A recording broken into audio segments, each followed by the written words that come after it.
Flow Unleashed. How has the state of flow evolved? Where is it going?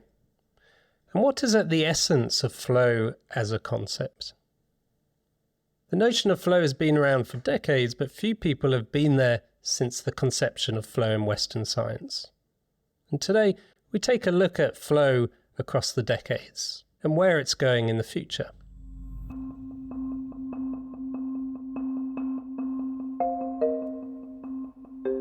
Welcome to Flow Unleashed. I'm Dr. Cameron Norsworthy, scientist and high-performance coach to multiple world champions. In this show, we unpack key insights on specific topics so that you are kept up to date with the latest science and practice of human performance.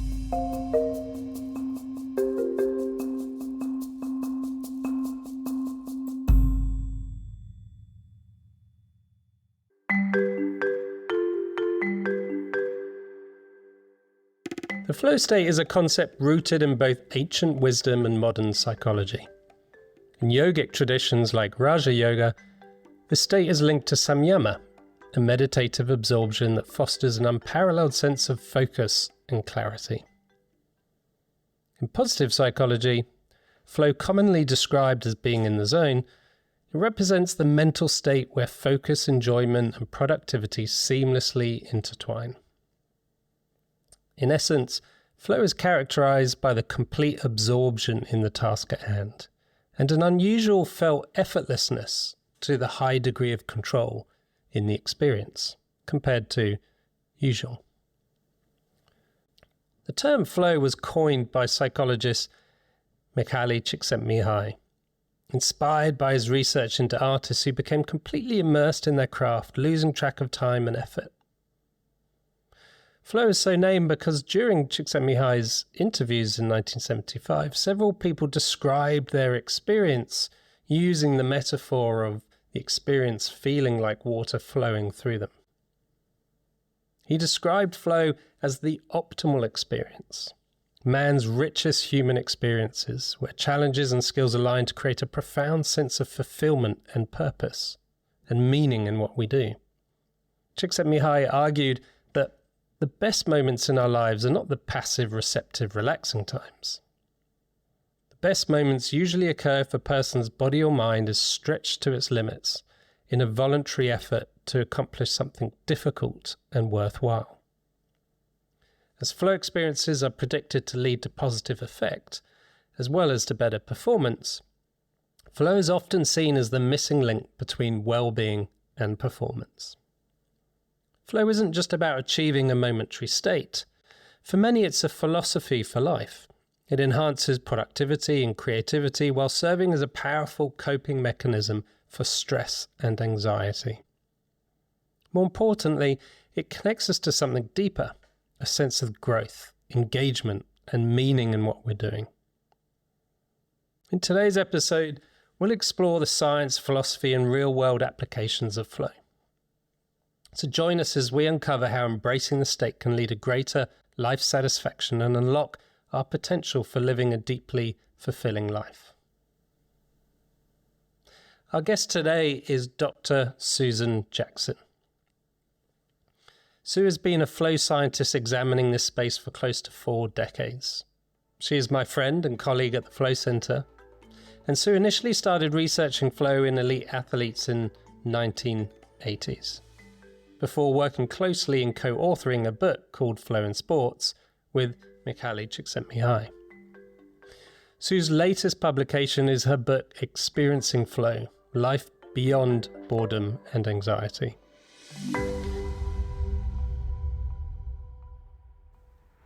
Flow Unleashed. Hey Sue, welcome to the show. Hi Cam, good to see you. Likewise.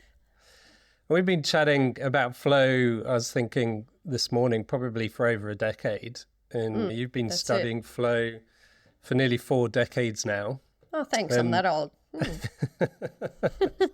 Or that wise. Okay, that's better. Considering your wide interest in sports psychology, I know you're a junior athlete. Why did you initially focus your research on flow? Like, why flow? Why does it matter? I think the reason that I initially focused on it was learning that there is this psychological state called flow. And having been an athlete and competed in a number of different sports and had a wide variety of experiences while doing so, from awful to amazing, and sometimes that could relate to some external factors and sometimes not. And so therefore it was something internal, but I didn't see that I had any control over it as a young person. I hadn't certainly been taught that there were any skills that I could bring into play there. And then after finishing my first degree in human movement studies and psychology and teaching and coaching, teaching physical education and coaching, I learned about sports psychology.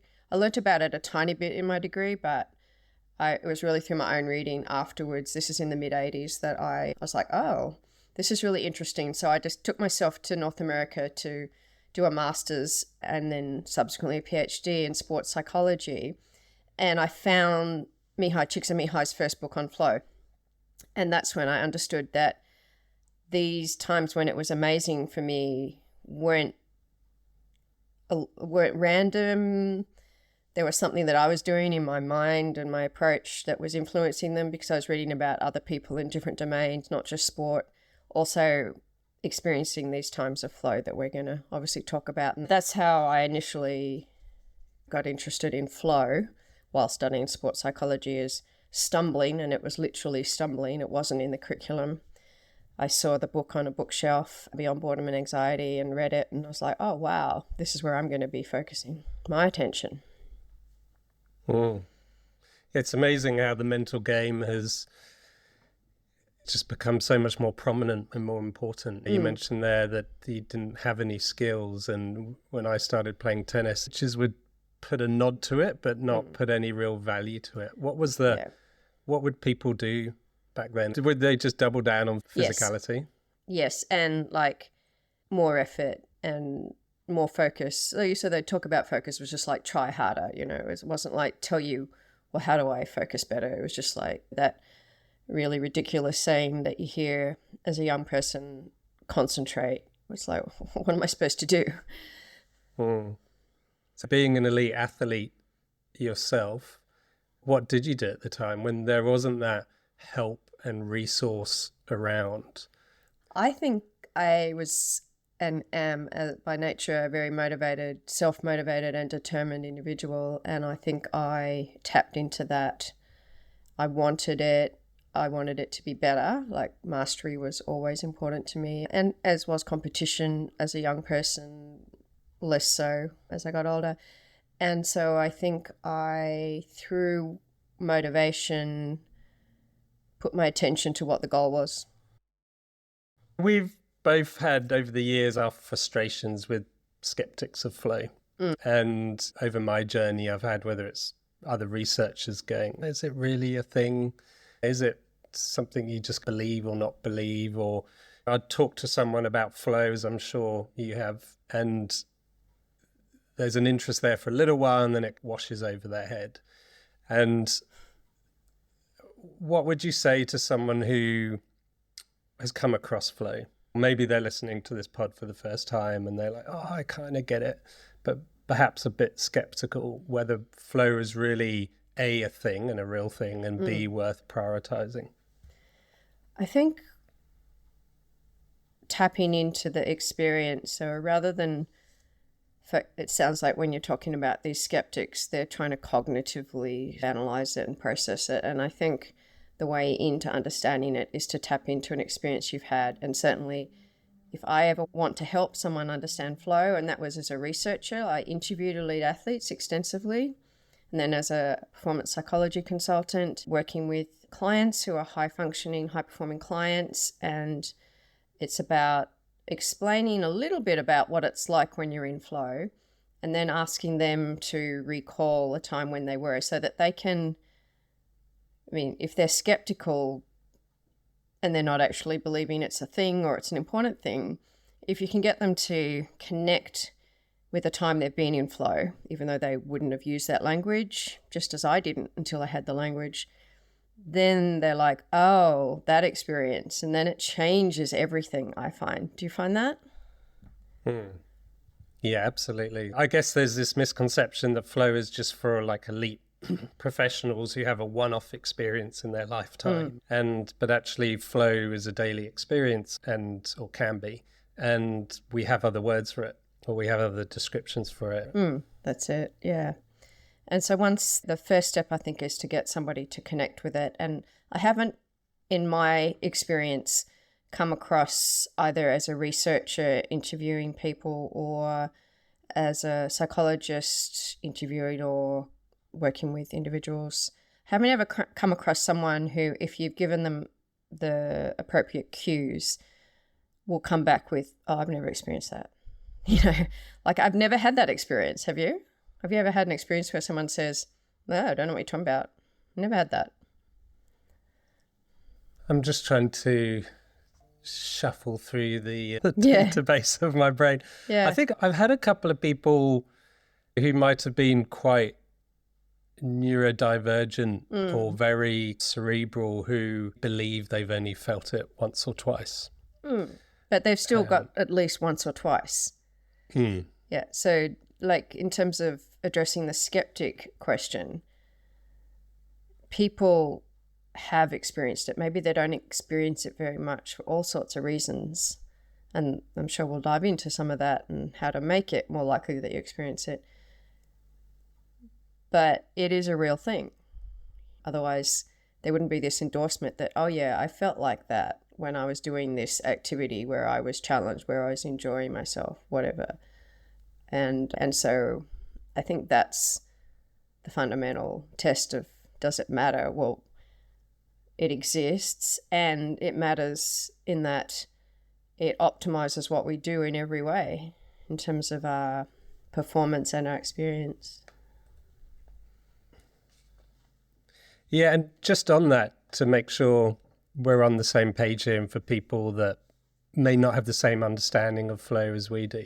There's a quote of yours that I love and I've used in the past where you say a state of, what is flow? And your response, this is in your book, Flow in Sports, a state of consciousness where one becomes totally absorbed in what one is doing to the exclusion of all other thoughts and emotions. A harmonious experience where mind and body are working together effortlessly, leaving the person feeling that something special has just occurred. Nice quote. I'm sure at the time you couldn't have ChatGPT'd that. No. How else would you simply describe the experience of flow? It is a state of total concentration, and it's a type of concentration that might differ from our usual type of concentration in that we can describe it as effortless concentration. That doesn't mean we're not putting effort into concentrating. It's just that our perception is that effort is decreased as we're letting go of other bits of information and awareness that we might otherwise have occupying our mind. And so we're focused optimally. I think that's like central to flow. Yeah. And what are some of the misconceptions that you regularly see or hear around flow, or the traps people get into when coming across flow?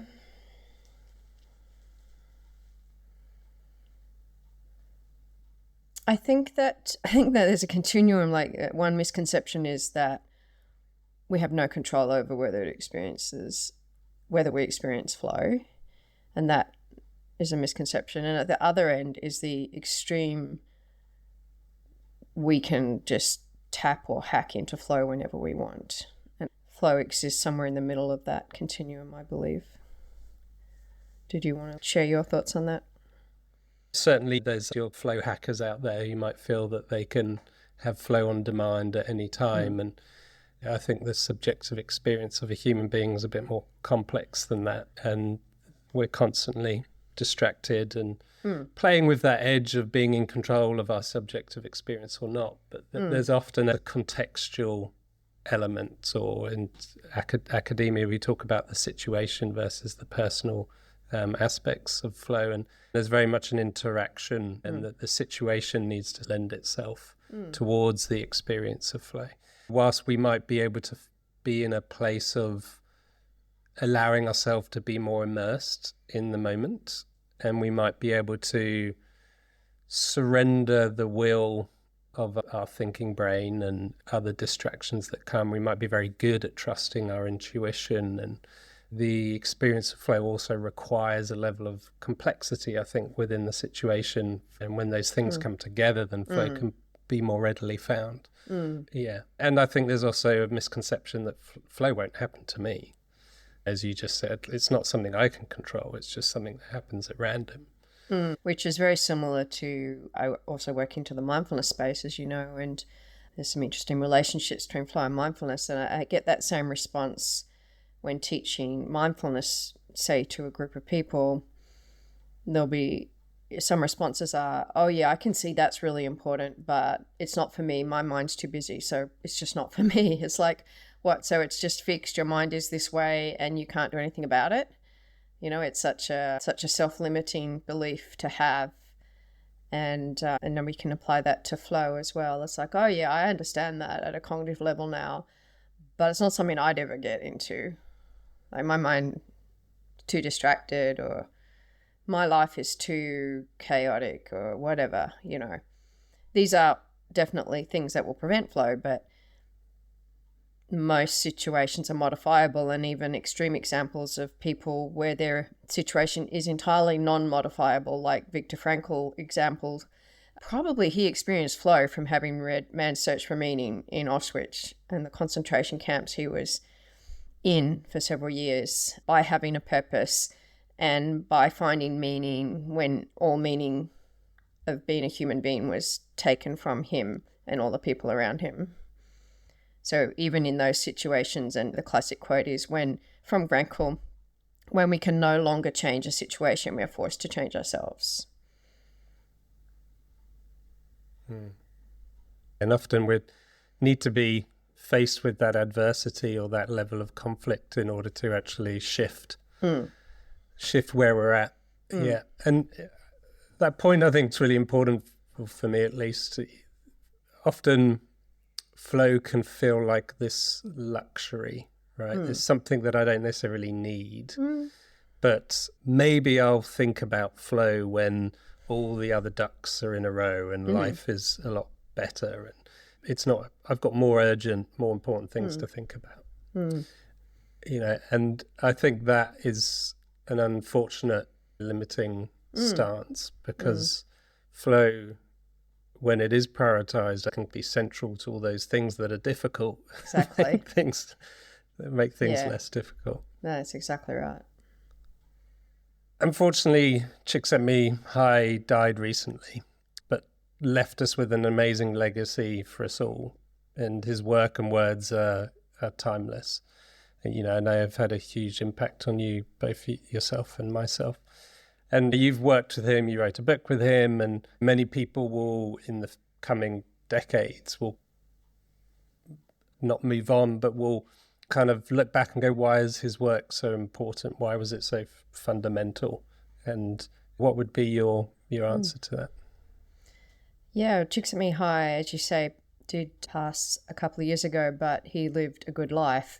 And in the words of Jean Nakamura, one of the people who knew him best and worked with him for the longest period of time, he lived what he taught. He lived what he wrote about. And that was my experience in having the wonderful opportunity to work directly with him and communicate with him over a number of years, is that, so what's his legacy? He brought flow to the world. You know, he gave a language where there wasn't a language to this optimal psychological state. And by doing so, and by presenting a framework for how flow occurs, he showed us how to live a meaningful life, and how to embrace challenge, and how to embrace difficulty, like you were just mentioning. And by so doing, to make our life better. And that for me is undeniably a rich legacy. And when you think about his work, what has the most meaning for you, or what sort of sticks out? He's done a wide, enormous amount of writing and work. What has had the biggest impact on you? I don't know that one thing has, but one thing that we've talked around but not directly addressed is complexity, and that flow allows us to embrace complexity and to become better versions of ourselves, which means we are becoming more complex, as in we have more skills and opportunities and understandings than we would have if we hadn't explored things in a way where we experience flow or allowed ourselves that opportunity to experience flow. I love the thoughts around complexity as well. And for me, it's like an interlinking concept of a lot of what he's talked about. And I look at like the challenge skill balance equation. For those that don't know what I mean, Csikszentmihalyi talked about flow occurring through this medium of the challenge before us being at a roughly equal level to the skill level that we have. And scientists have unfortunately over the years, I guess, misconceived that and taken sort of objective demands and objective skill levels. And also, I guess, some people have then gone on to say, well, can flow only occur through an achievement, challenge-orientated paradigm and so forth? And I kind of almost feel like the word complexity would have been a more helpful word, in the sense of when that deep level of complexity is touched upon, draws that deep attention. Yeah, I like that. Yeah. Yeah, because some tasks aren't performances, but they're still, or some aspects of living aren't performances, obviously, and yet we can still experience flow at those times. Yeah, and his work, he certainly for myself brought around a new way of looking and facing complexity, and a new way to not see it as something daunting or something to be protective within, but rather something to embrace and to really invite. And actually those moments bring out the best in us. And like you said, we evolve into more complex human beings through those experiences. That's right. And I think that is a central thing to understand. One of the areas that, even though Mike's work was grounded in psychology, not psychology alone, but his PhD was in psychology, his work is considered psychological by many, and yet psychology hasn't embraced it, as you and I know, to the extent that we would like to see. But when we're just talking here about complexity, it's like, well, why not? Why isn't it? And maybe it's an understanding of what flow is and why it's important that's lacking, even within the field in which Mihaly or Mike worked. Can you elaborate on that? Well, in the early 2000s, Mike was the name he went by in the US, where he did all of his academic work. He and Martin Seligman developed a framework for the field of positive psychology. And as the APA president for many years, Martin Seligman argued strongly that psychology was focusing too much on the negative aspects of what's wrong with people, and that psychology had a lot to offer the world by also focusing attention on what brings out the best in people and what helps us to be the best and to live a good life. And Martin Seligman and Csikszentmihalyi worked together, as you know, and they situated flow as a central construct in this framework for positive psychology as a central and important subjective experience. And that certainly helped to shift the emphasis that psychology had in general, and positive psychology has definitely got a much bigger focus now within the field. And I think that flow even though it was situated as being central, being perceived or promoted as that by even people within the field of positive psychology who are working towards helping people to live a good life. And there's probably many reasons for that. And I think what's important is maybe to focus on the opportunity that we have going forward, each of us as individuals, positive psychology as a field, and psychology and coaching, right? That we have this opportunity because of the rich concept that flow is, to embrace it and to emphasize its importance and to give more attention to it, whether that's in research or whether that's in practitioner work, which I know both you and I wholeheartedly endorse and have tried to do in our own way. And how do you feel flow can become more prominent? I think by recognizing that it is central to the field of positive psychology and that it's an important psychological concept and it's an important experience for human beings to have and know they're having and know that they can do something about whether or not they have flow. And so a greater awareness and a continuation and growth of research in the area, and it being used, the language of flow being more commonplace, I think. Yeah. And I'm liking the rigor around the N of 1 studies and qualitative research. I think in the past, experimental psychologists have nullified the importance of qualitative research. There's always that sort of tension between researchers, and I think nowadays qualitative research has more rigor and is more respected and seen as rigorous and as quantitative research. And I think N of 1 studies where we have more data points towards that individual case study scenario is very interesting and will hopefully allow that subjectivity. I think whenever something is subjective, whether it's happiness or depression, or whenever there's a subjective experience, it becomes complex to then try and look at it from an objective lens. But of course, we need to be somewhat objective with these things to be able to communicate them and understand them. Where do you think flow research, where do you see it heading in the next couple of decades? I can't really predict too much there, but just to say the research began qualitatively in terms of Mike's work was interviewing people at work or performing in different domains, and then that's where my research into flow began. And then Mike developed the experience sampling method, which was very groundbreaking with Reed Larson in terms of people wearing pagers at the time. Mobile phones weren't actually a thing. And having these pages go off as people were going through their day and people reporting their experience. So trying to tap into the situation more closely as it occurred.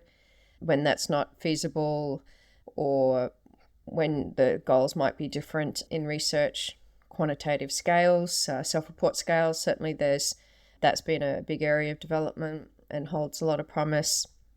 And then as technologies developed, then there's these opportunities to tap into what's going on psychophysiologically, and that also is starting to shed a different perspective, as in like a different level of analysis of flow, if in fact what is being assessed is flow, which is, there's a bit of a mystery, I think, surrounds, even though we try to get more and more precise, like it's still a subjective experience, and as to, whether we're tapping into it or not, we can have some confidence, but I don't think we can be 100% on that. And then at the moment, the ways in which technology can be used to measure what's happening at this psychophys level probably aren't able to be used in real life settings. Like we can use them in a lab, and that's fine if we can have people that can get into flow and what they're doing in the lab, and computer gaming is one area that's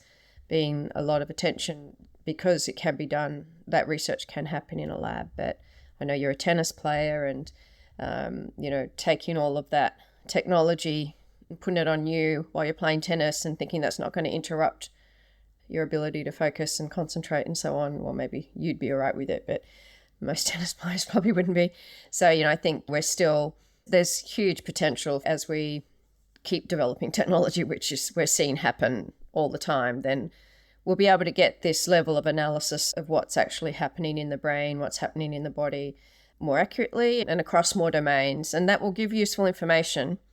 Like that is one level of analysis. And I think there still remains a place for tapping into the subjective experience through talking to people, going back to where it all began, which is why I've given that bit of a history of the research, an incomplete history, by the way, is because we're dealing with a subjective experience, we have to be good at tapping into that for individuals if we're wanting to help understand flow, whether that's at a research level or at a practical level.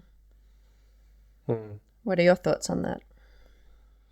Yeah, I echo much of what you say. I think the interplay between the subjective analysis, be it biofeedback, is really interesting as long as it's not taken in isolation and taken in conjunction with the sort of subjective reports. And that interplay between that subjectivity and objectivity getting quicker and closer and more accurate, I think will be quite interesting. And how that develops, how that works, as you said, in ecological scenarios where you can be working or playing tennis or cooking or having a conversation, and that level of analysis is happening. I think we're almost seeing a bit of an exponential rise in technology in that area, and I think that would be very interesting. I'm also quite keen to see where research on consciousness goes. We're just starting to understand, well, we still don't understand consciousness, but we're approaching it, and it's becoming more and more into the domain. And I think the more we can understand consciousness, the more we can understand subjective experience, and the more we can understand aspects of subjective experience such as flow and how that might differ from other states of consciousness. And True. Yeah. So I'm excited to see the development over there. And why all this effort? Like, why is flow so important? Like, why, for an athlete who wants to become world champion, why focus on flow as opposed to becoming world champion? Or for a school that is trying to educate children, why not focus on school grades? Why focus on flow instead of those performance metrics? Well, it's fundamentally how much focus is put on the outcome and how much focus is put on the process of getting to the outcome. The world champion, if that, you've got to have a process to get there. In the school, if certain grades are the goal, then there need to be processes and strategies that are going to enable students to achieve those goals, and they have to be taught the skills, not just the knowledge skills or the processing skills cognitively, but the focusing skills. It's a huge challenge as technology expands to learn how to focus on one thing, keep your attention on the task, and so on. So it's about recognizing that the process has a critical place to play, and that it matters not just in terms of the pursuit of these outcomes, but also in terms of the actual experience that you have on the journey towards those outcomes. And that's where flow has such an important role. Yeah, and I often like to think of, are we building capacity and ability, or are we attaining results? And I know results can always be attained by cutting corners or cheating or force feeding ChatGPT. or ChatGPT, or forcing content rope learning down children. But are they actually more capable human beings and have the ability to actually learn and discover new stuff after that exam has finished? And what you talked about, focusing on that process and experience, it's so important.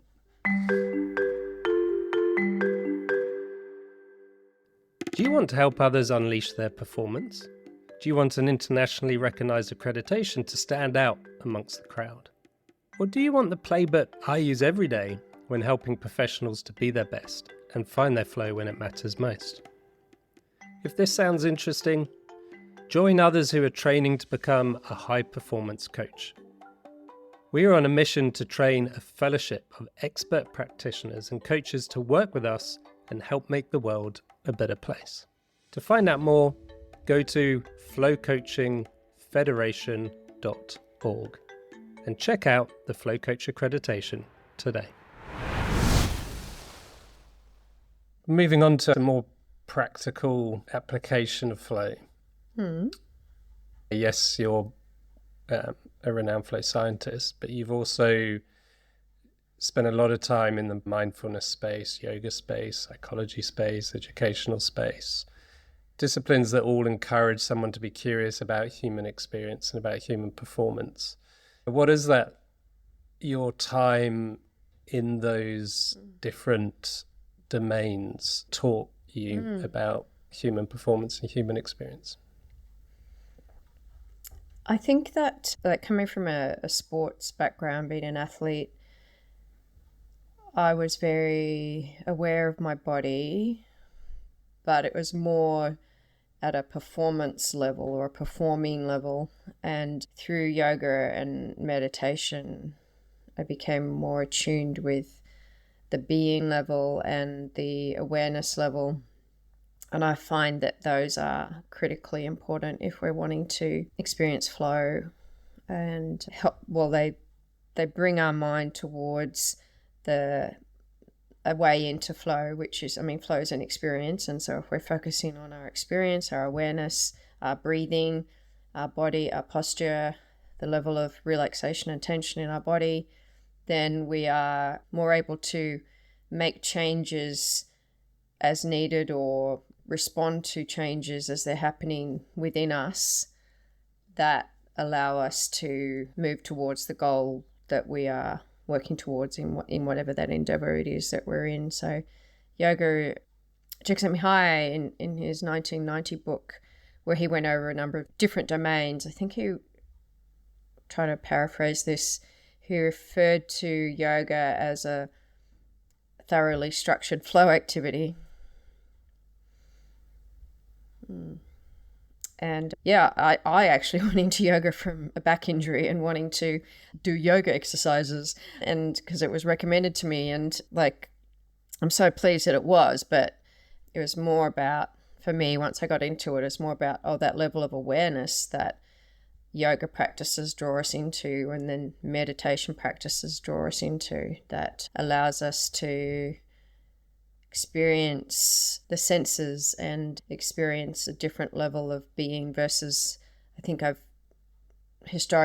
say I'm like a very analytical, cognitively focused person. And I think getting that in more embodied awareness has been really helpful.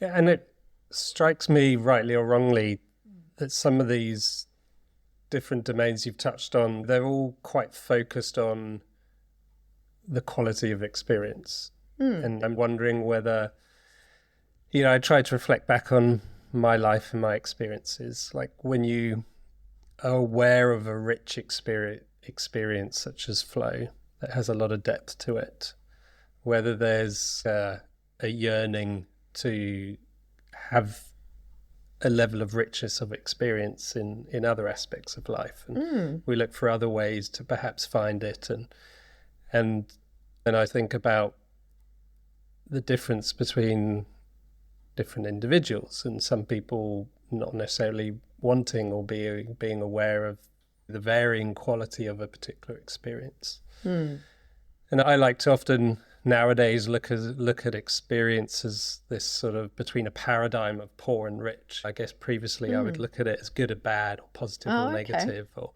now for me, crying because I'm very upset can be a rich experience. There's a deep engagement and it's still fulfilling, even though previously I might have labeled that as bad or negative. I see, yeah. I'm just wondering whether that's had an impact in your life, that looking for that depth of experience. And I think that through mindfulness practices and different meditation practices I've been involved in, I've become aware that there's this rather infinite level of deepening awareness that we can work towards. And if we were to dedicate our lives, as some people do, like monks, to that practice, we would become aware of just that richness and depth that is there.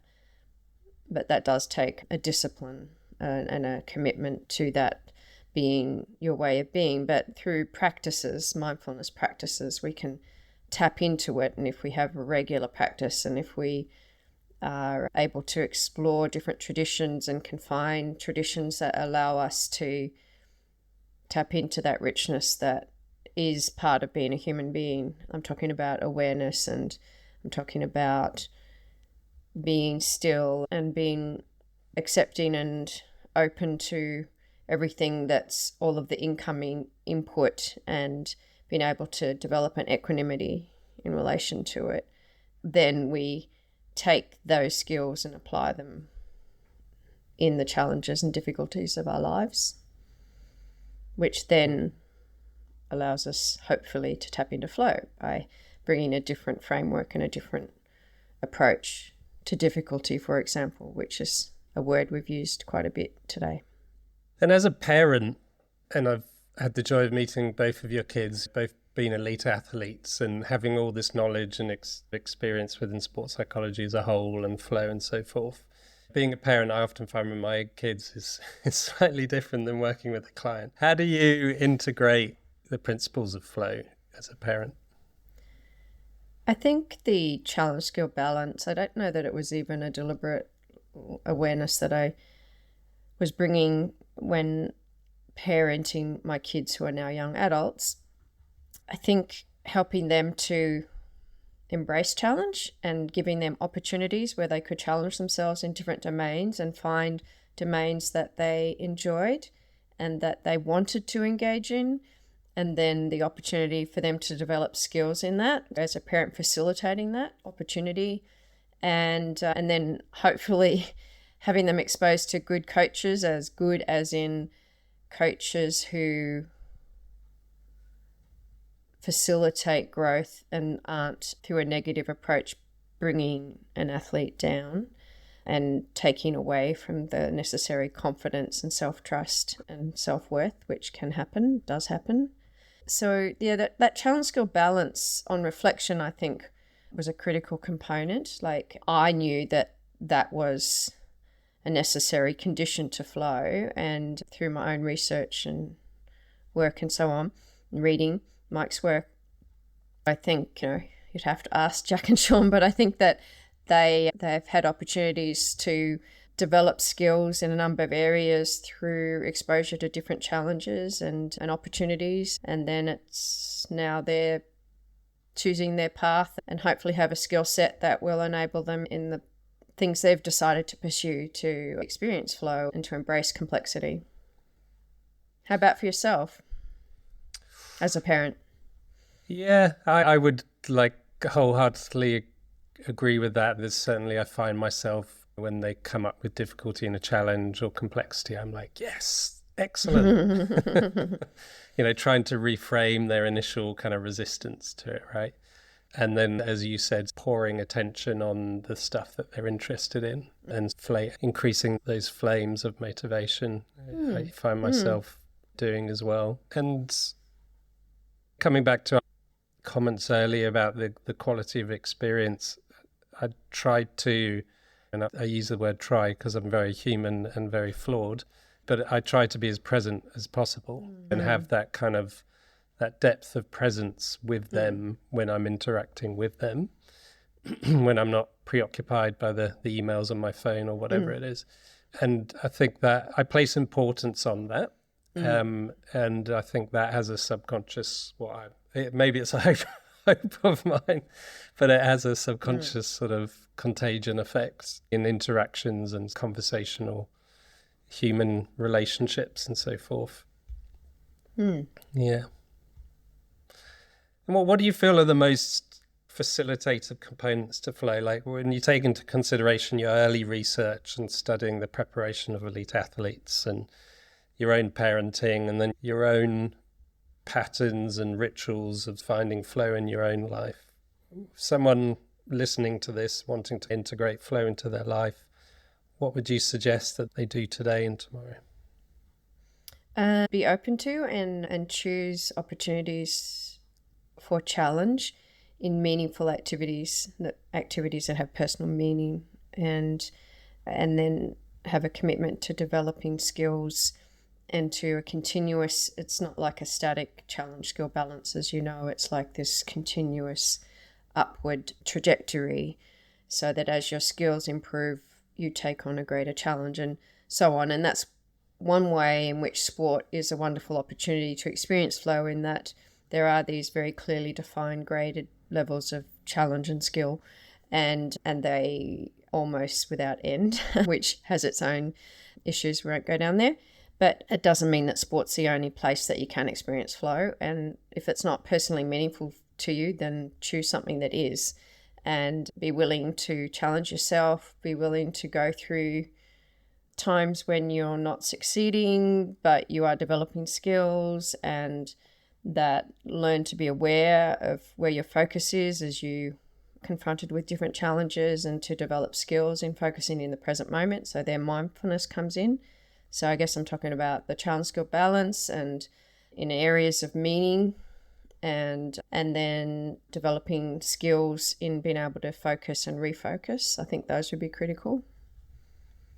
Do you feel like there's something, because there are others, of course, like are there other areas that you feel deserve mention here? Like you said, just putting it front and center and actually starting to become aware of it. I think the human condition is when we put things front and center, we tend to create the reality or in front of us. And when we have an intention for something, we naturally, organically, subconsciously make micro decisions towards that end. Yeah, that's right. If we can put flow at front and center, then we're naturally going to see it more, feel it more, understand it more, identify it more, curate it more.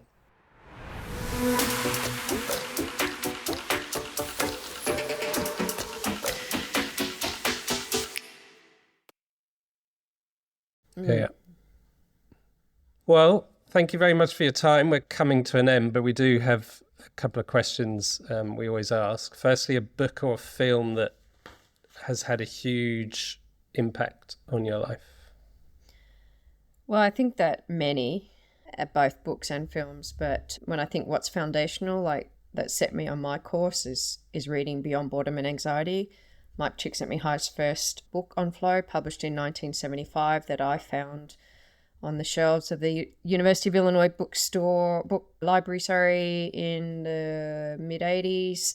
And that's when I discovered flow, and then it set me on this course of wanting to understand it and wanting to help promote it and help people to experience it and value it. So I'd say that would be fundamentally important. Do you have one? Curious. Yeah, many things come past me from, someone asked me the question the other day, and I came up with The Inner Game of Tennis by Timothy Galloway. It was quite incremental, but I think there's films like The Matrix, which I remember watching that, and then I remember staying up till 8 o'clock the next morning writing a movie script. Really? The kind of the metaphors and the parallels from that first movie. Really?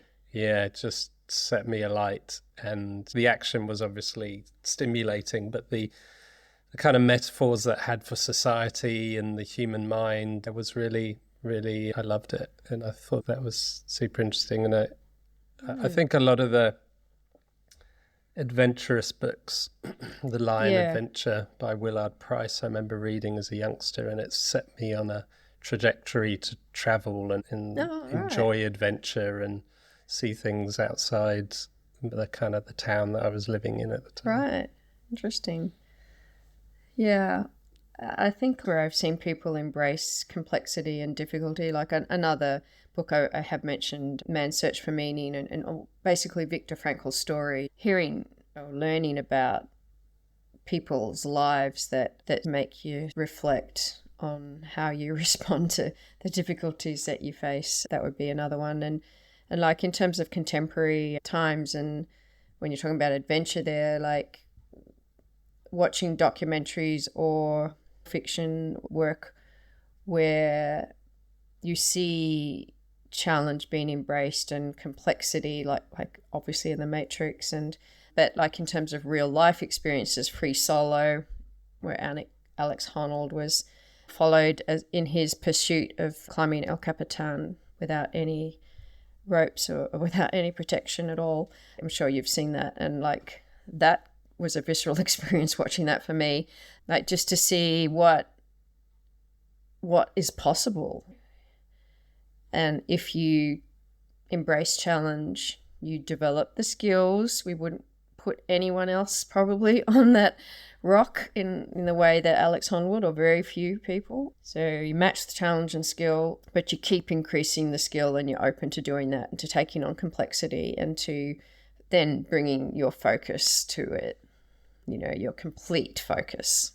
Yeah, magic.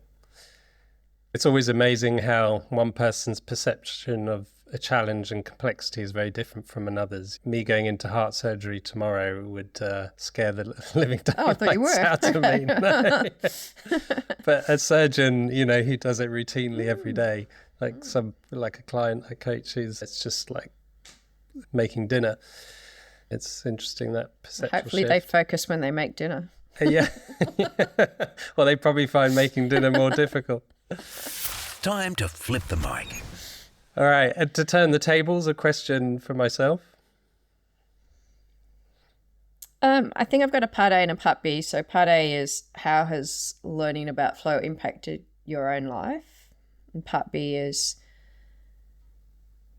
what do you think is possible in terms of how often we experience flow in our lives? Yeah, so part A, I feel like it's given me like a home away from home, or a tribe, right? There's this sort of rich, elusive feeling that I've had. And before I really got into flow, it was something I was grasping at, wanting, but not really be able to harness. But when I found that language of Csikszentmihalyi and saw your work in sport, and then spoke to other people, and then there's this sort of, it's like, okay, it gave me a centering to what I was feeling, and it gave me that sort of home away from home. And I think it's obviously deeply fascinated us both, but the continual study of it, I just find just super interesting in terms of just trying to understand it, looking at it at different lenses. And I see flow as man's richest human experience. And for me, echoing Aristotle's call for us to live with our diamond, and it's that sort of pathway to self-actualization where we can play with the edges of our ability and grow complexity within our capacity. And it's possibly one of the most meaningful experiences that we can have as a human being. So I think the learning has just even deepened my connection and fascination with it. And then part B, in terms of how often we can find it, I think that's quite a individualistic scenario, in the sense that some people will have a lot of self-limiting beliefs, a lot of distraction. I guess coming back to earlier conversation, when we look at flow, of this sort of harmonious, absorbing, effortless manner in which we deal with complexity.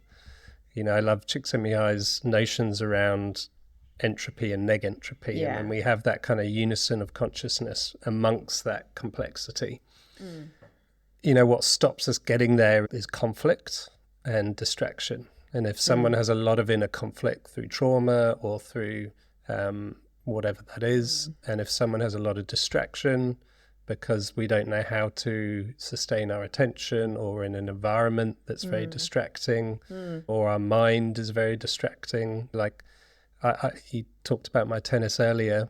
When I'm in a good place, flow becomes a lot easier. And when I've got difficulties at home and I've got difficulties at work and I'm stressing, finding flow becomes way more difficult. So I think it's something that we can try to set ourselves up for, in the best way possible. And if we do that well, then flow can be cultivated for sure. But it is also quite a deep, rich experience, and the body needs to recover, and the body needs, time not in flow to have the yin and the yang. And so, even for people who might be feeling it on a daily basis or semi-daily basis, there still needs to be periods where it would be impossible to be in flow. So hopefully that that answers the question without giving a very specific aspect of it. Well, thanks so much for the discussion. I've really enjoyed it. Thank you, Cam. I have too. It's always good to speak to someone that's passionate about what I'm passionate about, being flow. And I really appreciate all the work that you do and the passion that you do bring to trying to share flow with the world, and this podcast being one way. And I guess one way that I've recently tried to help promote Mike's legacy since his passing is to write another book on flow, experiencing flow. And that was motivated by wanting to help with flow being understood and appreciated, and Mike's work in particular being understood and appreciated and promoted. Yeah, check out Experiencing Flow if you haven't already. All right, until our next tapas bar in another beautiful part of the world. Yeah, I wonder where that's going to be. Or Brisbane. Or Brisbane. Oh, I love that. I love that. Yeah. Or Brisbane if we can't find somewhere beautiful. Okay. All right. Okay. Catch you later. See ya. Bye. Flow Unleashed. This chat with Sue was a great reminder of the importance of Csikszentmihalyi's impact. No doubt a great philosopher of our time, Csikszentmihalyi laid a pathway for many enthusiasts in human performance. The spotlight he put on the importance of the quality of our momentary subjective experience will remain at the heart of many minds for decades to come. Sue has been at the heart of flow research for many years and continues to offer considered thought on the origins of flow and how to work with it in practice. If you want to find out more about Susan Jackson, please see the show notes.